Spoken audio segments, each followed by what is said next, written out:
ఆకారముతో ఉన్న ఈ కొండలను ఏడుపడగల ఆదిశేషుడనే భావిస్తారు. దివిని భువిని కలిపే పర్వత శిఖరాలలో భగవంతుడు స్వయంగా సాక్షాత్కరించినాడు. సుందరమైన శేషాద్రి లోయలలో అందంగా ఒదిగి ఉన్న తిరుమల దేవుని దివ్య మందిరం. సృష్టి ఆది నుండి ఈ క్షేత్రం ఉన్నట్లు పురాణాలు చెబుతున్నాయి.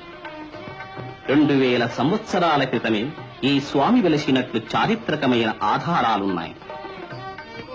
తరతరాలుగా మానవుల ప్రగాఢ విశ్వాసాలకు కూడలిగా నిలిచిన దివ్యక్షేత్రం తిరుమల. ప్రాచీన కాలంలో దుర్గమ అరణ్యాలతో నిండి ఉన్న తిరుమల ఈనాడు ఎంతో గమనయోగ్యంగా విలసిల్లింది. ఈ పుణ్యక్షేత్రాన్ని దర్శించడానికి మన దేశంలోని అన్ని ప్రదేశాల నుండి యాత్రికులు వస్తూ ఉంటారు.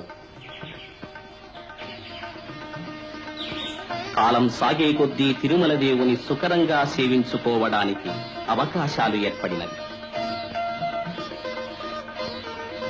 తిరుపతి భారతదేశంలోని ప్రధాన క్షేత్రాలలో ప్రముఖమైంది. కొన్ని శతాబ్దాల క్రితం చిన్న చిన్న గుంపులుగా సాగే జనం ఇప్పుడు తండోపతండాలుగా పెరిగిపోయింది.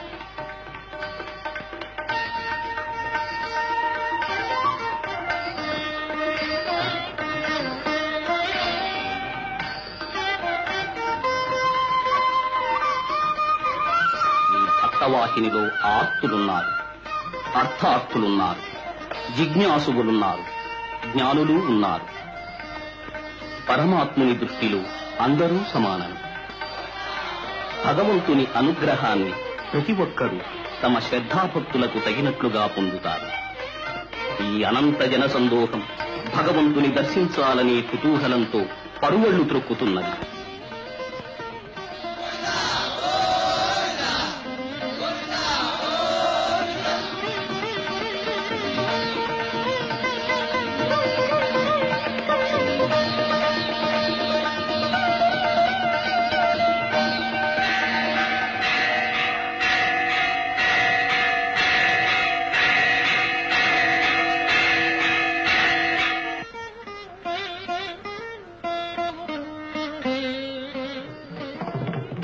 భక్తులు సమర్పించే కానుకలే ఈ దేవాలయానికి ప్రధానమైన ఆదాయం.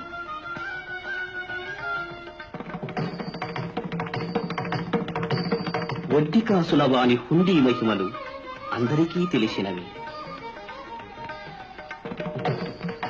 ఇది భక్తుల శ్రద్ధతో సిద్ధమైన అక్షయ పాత్ర.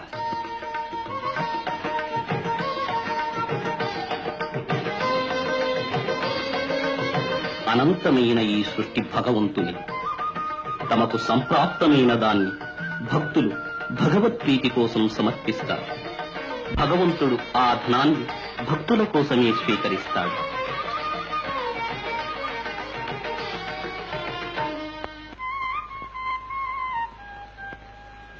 దేవాలయ నిధులను ప్రప్రథమంగా దేవాలయ పూజా విధానాలకే వినియోగిస్తారు.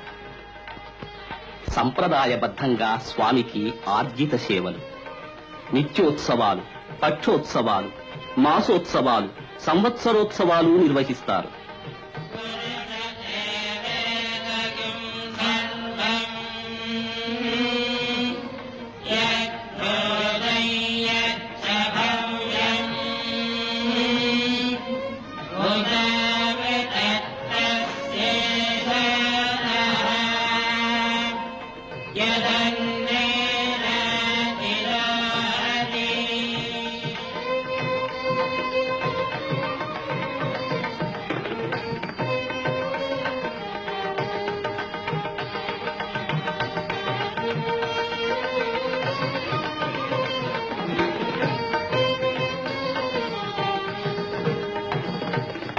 ఈ కార్యకలాపాలకు దేవాలయ నిధుల నుండి పైకం వినియోగమవుతుంది.